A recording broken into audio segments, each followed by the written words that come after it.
اب ان کے اوپر زیادہ سخت وقت جو ہے وہ آ گیا ہے۔ پولیس نے عمران خان کے خلاف 9 مئی کے 12 مقدمات میں 30 روزہ جسمانی ریمانڈ کی استدعا کی تھی۔ عدالت کی جانب سے کہا گیا ہے کہ تمام تھانوں کی تفتیشی ٹیمیں ایک ساتھ ہی اڈیالہ جیل میں عمران خان سے تفتیش کرنا چاہیں تو کر لیں۔ سابق چیئرمین پی ٹی آئی کو جیل سے باہر نہیں لے جایا جا سکے گا۔ انسداد دہشت گردی کی عدالت نے کل یعنی بروز جمعرات اس کیس کی مکمل تفتیشی رپورٹ بھی طلب کی ہوئی ہے اور اس کیس کی سماعت بھی 11 جنوری کو صبح اڈیالہ جیل میں ہونی ہے۔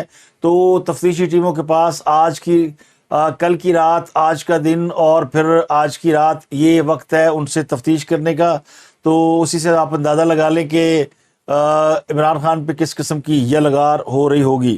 پی ٹی آئی نے میڈیا ریلیشن اور لابنگ کے لیے امریکہ میں 2 نئی کمپنیوں سے معاہدہ کر لیا ہے۔ ذرائع کے مطابق یہ فرم پاکستان میں انتخابات کی مانیٹرنگ کے علاوہ امریکہ اور انٹرنیشنل میڈیا سے رابطے میں رہیں گی۔ پی ٹی آئی امریکہ کے رہنما عاطف خان نے اس کی تصدیق کی ہے۔ انہوں نے بتایا کہ امریکی پی آر فرم سے 3 ماہ کا معاہدہ کیا ہے اور یہ پی آر فرمز 10 دیگر تنظیموں کے ساتھ مل کر کام کر رہی ہیں۔ ماضی میں جولائی 2021 میں بھی سی آئی اے کے سابق عہدیدار رابرٹ لارنٹ گرین نے کی فرم ایل ایل سی کو پارٹی کی لابنگ کے لیے ہائر کیا گیا تھا۔ یہ کانٹریکٹ خفیہ طور پر پی ٹی آئی کے رہنما افتخار درانی نے سائن کیا تھا، جس کی فیس $25,000 ماہانہ تھی۔ اپریل 2022 میں پی ٹی آئی کی حکومت کے خاتمے کے بعد امریکہ میں پارٹی نے لابنگ فرم فینٹن اور لوک کی خدمات بھی حاصل کی تھی۔ لابنگ فرم نے امریکہ میں سینکڑوں امریکی اور مغربی میڈیا کے اداروں سے رابطہ کیا تھا اور بانی جماعت کے متعدد انٹرویو کرائے تھے۔ تو اب جو 2 نئی فرم ہائر کی گئی ہیں ان کو بھی اسی کام کے لیے اور اسی مقصد کے لیے استعمال کیا جا رہا ہے۔ پاکستان تحریک انصاف میں امیدواروں کی خطی فہرست جاری کرنے سے پہلے ہی ٹکٹوں کی تقسیم پر تنازع کھڑا ہو گیا ہے۔ شیر افضل مروت کا گروپ جو ہے وہ بیرسٹر گوہر اور پارٹی کی مرکزی قیادت کے سامنے آ گیا ہے، اور جو شیر افضل مروت کا گروپ ہے انہوں نے ٹکٹوں کی تقسیم میں پنجاب کے مقابلے میں خیبر پختونخوا انصاف لا ریفارم کو نظر انداز کیے جانے کا الزام عائد کیا ہے، اور یہ کہا ہے کہ کے پی کے میں آئی ایل ایف نے جیل اور مقدمات برداشت کیے، امید ہے عمران خان اس کا نوٹس لیں گے۔ بیرسٹر گوہر نے کہا کہ ابھی تو امیدواروں کی فہرست فائنلی ہوئی، اس لیے کا اعتراض جو ہے وہ وقت سے پہلے کیا جا رہا ہے۔ وقت کی کمی کی وجہ سے سب کے انٹرویو نہیں ہو سکے۔ عمران خان اس معاملے کو ابھی دیکھ رہے ہیں۔ دوسری جانب ٹکٹوں کی تقسیم پر آئی ایل ایف کے ساتھ انصاف اسٹوڈنٹ فیڈریشن کے کارکن بھی ناراض ہو گئے ہیں، اور انہوں نے یہ الزام لگایا کہ خیبر پختونخوا میں جو پی ٹی آئی کے ٹکٹ ہے وہ 4 کروڑ میں بیچے جا رہے ہیں۔ ویسے تو کہا جا رہا تھا کہ پی ٹی آئی کے ٹکٹ لینے والا کوئی نہیں ہوگا، لیکن اب پی ٹی آئی کے لوگ ہی یہ الزام لگا رہے ہیں کہ 4 کروڑ میں ٹکٹ بیچا جا رہا ہے۔ تو یہ ٹکٹ کس کو بیچے جا رہے ہیں؟ کیونکہ ٹکٹ خریدنے والے زیادہ تر جو لوگ الیکشن لڑ رہے ہیں وہ تو وکیل ہیں، اور وکیل کسی ٹکٹ کے لیے پیسے خرچے یہ یعنی آؤٹ آف کوشچن ہے۔ لیکن بیرسٹر گوہر پہ یہ الزام لگ رہا ہے کہ وہ اپنی من پسند لوگوں کو ٹکٹ جاری کر رہے ہیں، اور جن لوگوں نے مشکلات برداشت کی ان کو ٹکٹ جاری نہیں کیے جا رہے۔ ویسے تو الیکشن کی کمپین اب شروع ہو چکی ہے اور بہت سی سیاسی جماعتیں جمعرات سے اس کی کمپین شروع کر رہی ہیں، لیکن راولپنڈی میں جے یو آئی کے امیدوار مولانا ریحان جمیل پر نامعلوم افراد نے فائرنگ کر دی ہے۔ پولیس کے مطابق تھانہ نصیر آباد کی حدود میں NA 46 سے جے یو آئی کے امیدوار مولانا ریحان پر نامعلوم موٹر سائیکل سواروں نے فائرنگ کی۔ تو مولانا فضل الرحمان جو ان دنوں افغانستان گئے ہوئے ہیں اور مسلسل اس بات کا وہ شکوہ کر رہے ہیں کہ ان کو کمپین کرنے کی اجازت نہیں دی جا رہی، ان کو امیدواروں پہ حملے کیے جا رہے ہیں، تو ان کے ایک اور امیدوار کو فائرنگ کا نشانہ بنایا گیا ہے۔ اور گزشتہ دنوں بھی باجوڑ میں ایک اور امیدوار قاری خیر اللہ کی گاڑی کے قریب ریموٹ کنٹرول بم دھماکہ کیا گیا تھا۔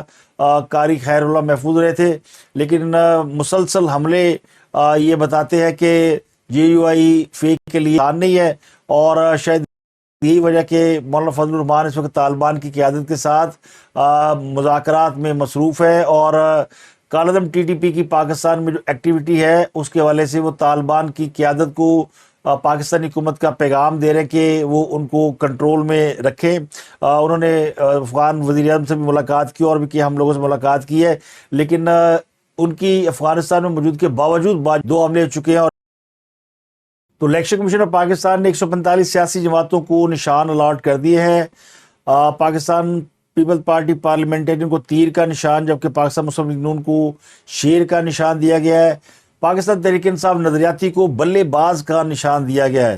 الیکشن کمیشن حکام کے مطابق تحریک انصاف پارلیمنٹیرین کو پگڑی کا نشان الاٹ کیا گیا ہے، ایم کیو ایم کو موم بتی، متحدہ قومی موومنٹ پاکستان کو پتنگ کا نشان الاٹ کیا گیا ہے، جے یو آئی فے کو کتاب، جماعت اسلامی پاکستان کو ترازو اور تحریک لبیک پاکستان کو کرین کا نشان الاٹ کیا گیا ہے، مسلم لیگ جناح کو سائیکل، جبکہ پاکستان پیپل پارٹی کو تلوار کا نشان الاٹ کیا گیا ہے، استحکام پاکستان پارٹی کو عقاب کا نشان فراہم کیا گیا ہے، بلوچستان نیشنل پارٹی کو کلہاڑی اور پاکستان عوامی پارٹی کو انسانی آنکھ نشان الاٹ کیا گیا ہے۔ اس کے علاوہ الیکشن کمیشن نے 170 آزاد امیدواروں کو بھی انتخابی نشان الاٹ کیے ہیں، تو کل 145 سیاسی جماعتوں کو انتخابی نشان الاٹ کیے گئے ہیں، جن میں پی ٹی آئی شامل نہیں ہے۔ پی ٹی آئی کی قسمت کا فیصلہ آج ہوگا۔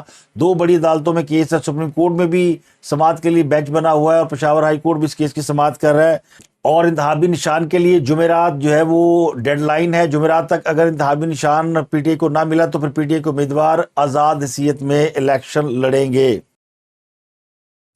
اس کے علاوہ جسٹس مظاہر نقوی کو دوسرے شو کاز نوٹس پر جسٹس اعجاز الحسن کا اختلافی نوٹ سامنے آ گیا، جس میں انہوں نے شو کاز کی مخالفت کرتے ہوئے ریمارکس دیے کہ قانون کی نظر میں ان پر لگائے گئے الزامات برقرار نہیں رہ سکتے۔ سپریم جوڈیشل کونسل کے 4 اراکین نے جسٹس مظاہر اکبر نقوی کو شو کاز نوٹس جاری کیا تھا، جس سے جسٹس اعجاز الحسن نے اختلاف کیا تھا، تو کل ان کا رات کو اختلافی نوٹ جو ہے وہ منظر عام پر آیا، جس میں انہوں نے یہ ریمارکس دی کہ کونسل کی کارروائی روایت کے خلاف غیر ضروری اور جلد بازی میں کی جا رہی ہے۔ انہوں نے لکھا یہ کہ مظاہر نقوی کے خلاف کارروائی جسٹس قاضی فائز عیسیٰ ریفرنس فیصلے کی نفی ہے۔ کونسل کو اپنے آئینی اختیارات نہایت احتیاط کے ساتھ استعمال کرنے چاہیے۔ کونسل ممبران کے خلاف کی صورت میں جج کے خلاف کارروائی غور و فکر کے بعد کرنی چاہیے۔ انہوں نے یہ کہا ہے کہ جسٹس مظاہر علوی اکبر، انہوں نے اپنے نوٹ میں یہ کہا ہے کہ جسٹس مظاہر نقوی پر لگائے گئے الزامات بغیر ثبوت اور میرٹ کے خلاف ہیں۔ زیادہ تر الزامات جائیداد یا ٹرانزیکشن سے متعلق ہیں۔ جسٹس مظاہر کے بیٹے زیر کفالت نہیں، جن کی جائیداد بھی الزامات میں شامل ہے۔ جوڈیشل کونسل نے 22 نومبر کو یہ شوکاز نوٹس جاری کیا تھا، اور یہ شوکاز نوٹس 4-1 کی اکثریت سے جاری کیا تھا۔ جسٹس اعجاز الحسن نے اس کی مخالفت کی، چونکہ وہ بھی سپریم جوڈیشل کونسل کے سینئر جج ہیں، تو انہوں نے مظاہر نقوی کے خلاف ریفرنس کی مخالفت کر دی ہے۔ اس کے علاوہ انتخابات میں ریٹرننگ افسران کی جانب سے کاغذات نامزدگی مسترد کیے جانے کے خلاف امیدواروں کی اپیلوں پر الیکشن ٹریبونل میں سماعت جاری ہے۔ مراد سعید اور فواد چودھری کے کاغذات نامزدگی مسترد ہوئے ہیں، جبکہ عثمان ڈار کی والدہ ریحانہ ڈار کے کاغذات نامزدگی منظور کر لیے گئے ہیں، وہ الیکشن لڑنے کی اہل قرار پائی ہیں۔ اس کے علاوہ پی ٹی آئی امیدوار رانا جمیل حسن قصور کے صوبائی حلقے سے، پی ٹی آئی کی ناصرہ میو، این اے 131 سے مقصود احمد کی اپیلیں بھی منظور کر لی گئی ہیں۔ راولپنڈی میں الیکشن ٹریبونل نے فواد چودھری کی اپیل پر سماعت کی۔ ٹریبونل نے فواد چودھری کو پیش کرنے کا حکم دیا۔ عدالتی احکامات پر پولیس فواد چودھری کو الیکشن ٹریبونل کے گیٹ تک لائی، لیکن پیش کیے بغیر اسلام آباد واپس لے گئی۔ جسٹس چودھری عبدالعزیز نے کہا کہ یہ کیا ڈرامہ ہے کہ فواد چودھری کو ہائی کورٹ کے گیٹ سے واپس لے جایا گیا، تو عدالت نے فواد چودھری کی اپیلوں کی سماعت مکمل کر کے فیصلہ محفوظ کر لیا۔ تو فواد چودھری کی این اے 60 اور 61 جیلم سے کاغذات نامزدگی مسترد کرنے کی اپیلیں مسترد ہو گئی ہیں۔ اس کے علاوہ ایپلیٹ ٹریبونل نے پی ٹی آئی کی رہنما شاندانہ گلزار، شہریار افریدی، شیر افضل مروت کی کاغذات نامزدگی درست قرار دے دی ہے۔ کراچی سے فردوس شمیم نقوی کی کاغذات نامزدگی منظور کیے جانے کے خلاف ایم کیو ایم کے رہنما حسان صابر کی درخواست مسترد کر دی گئی ہے، جبکہ ذوالفقار مرزا اور فہمیدہ مرزا، جن کو الیکشن لڑنے کے لیے نااہل قرار دیا گیا، ان کے بیٹوں حسنین مرزا اور حسام مرزا، ان کے کاغذات نامزدگی منظور ہو گئے ہیں۔ پاکستان مسلم لیگ نون جمعرات کو عام انتخابات کے لیے امیدواروں کے ناموں کا اعلان کرے گی۔ ذرائع کے مطابق نواز شریف اور شہباز شریف نے ناموں کی منظوری دے دی ہے۔ ذرائع نے بتایا کہ جن کو ٹکٹ نہیں ملے ان کو مختلف عہدوں پر ایڈجسٹ کیا جائے گا۔ اس کے علاوہ نواز شریف اور شہباز شریف کے جلسوں کا شیڈول مرتب کر لیا گیا۔ دونوں قائدین اگلے ہفتے سے جلسوں کے لیے مختلف شہروں کا دورہ کریں گے۔ اس کے علاوہ توشہ خانہ ریفرنس میں عمران خان اور بشرا بیوی کے خلاف نیب 20 گواہ پیش کرے گا۔ کل عمران خان کی اہلیہ پر فرد جرم عائد کی گئی تھی. اب 11 جنوری کو اس کیس کی دوبارہ سماعت ہونی ہے. ذرائع کے مطابق 20 گواہ پیش کیے جائیں گے، جن میں تحائف کا پرائیویٹ طور پر تہمینہ لگانے والے صہیب عباسی بطور وعدہ معاف گواہ پیش ہوں گے. ذرائع کے مطابق گواہان کی فہرست میں ایک اور وعدہ معاف گواہ بھی شامل ہے.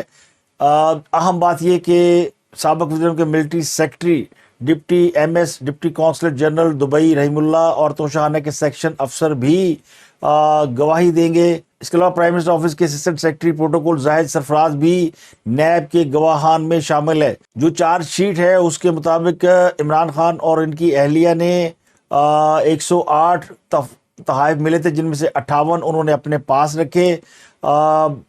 سعودی ولیعہد سے موصول ہونے والا جیولری سیٹ انتہائی کم قیمت کے عوض جو ہے وہ رکھ لیا گیا. چارج شیٹ کے مطابق یہ بتایا گیا ہے کہ جیولری سیٹ ملٹری سیکرٹری کے ذریعے توشہانہ میں رپورٹ تو ہوا لیکن جمع نہیں کرایا گیا. بشرا بی بی اور بانی پی ٹی آئی نے توشہانہ قوانین کی خلاف ورزی کی. بعض تحائف ان کی قیمت پرائیویٹ فرد سے لگوائی گئی جو اصل قیمت سے انتہائی کم ہے. جو چارج شیٹ ہے اس کے مطابق عمران خان اور ان کی اہلیہ نے ان تحائف کی مد میں قومی خزانے کو تقریباً 1.5 ارب روپے کا نقصان پہنچایا ہے. تو اس میں 20 گواہ عمران خان کے اور بشرا بی بی کے خلاف پیش کیے جا رہے ہیں. تو آج تحریک انصاف کے لیے بڑا دن ہے اور آج ہی اس بات کا فیصلہ ہونا ہے کہ تحریک انصاف کو ان کا انتخابی نشان بلہ ملے گا یا نہیں. اب تک بلہ کسی بھی سیاسی جماعت کو الاٹ نہیں ہوا اور تحریک انصاف کے خانے میں بھی وہ جگہ خالی ہے جہاں پہ یہ الاٹ ہونا ہے. تو عمران خان جن کے لیے منگل کا دن بہت بھاری تھا، مشکل دن تھا، ان پر 9 مئی کے بہت سے مقدمات جو ہے وہ ان کے حوالے سے ان کی گرفتاری عمل میں لائی گئی، ان کا جسمانی ریمانڈ دیا گیا اور ان سے انٹیروگیشن کا عمل بھی شروع ہو گیا ہے. اور اب اگلا مرحلہ میں نے آپ کو بتا دیا بشرا بی بی کی گرفتاری کا. تو یہ اصل جو امتحان ہے عمران خان کا اب شروع ہو رہا ہے، جس میں وہ ان کی فیملی کے لوگ اور ان کی جماعت جو ہے وہ تینوں ایک ساتھ گرل ہوتے نظر آتے ہیں. ان سب کا بیک گراؤنڈ 9 مئی کے واقعات ہیں، اس میں کوئی شبے کی بات نہیں ہے. لیکن تحریک انصاف کے لوگ سپریم کورٹ سے امیدیں لگائے ہوئے کہ جسٹس قاضی فائز عیسیٰ جو ہے وہ آج تحریک انصاف کے حق میں فیصلہ کریں گے اور انہیں ان کا جو انتخابی نشان ہے بلہ وہ انہیں الاٹ کریں گے. تحریک انصاف کو اگر انتخابی نشان مل جاتا ہے تو ان کے لیے آسانی ہو جائے گی، لیکن انتخابی نشان کے بغیر اگر وہ الیکشن میں اترتے ہیں تو یقینی طور پر ان کے ووٹر اور سپورٹر کو خاصی مشکل پیش آ سکتی ہے اور مورال جو ہے وہ بھی اس کا اپ یا ڈاؤن ہونے کا تعلق بھی انتخابی نشان سے ہے. تو اب تک کے لیے اتنا ہی. آپ سے ملاقات ہوتی ہے اگلے ویلاگ میں. اپنا گرد و نواح کے لوگوں کا بہت خیال رکھیے گا.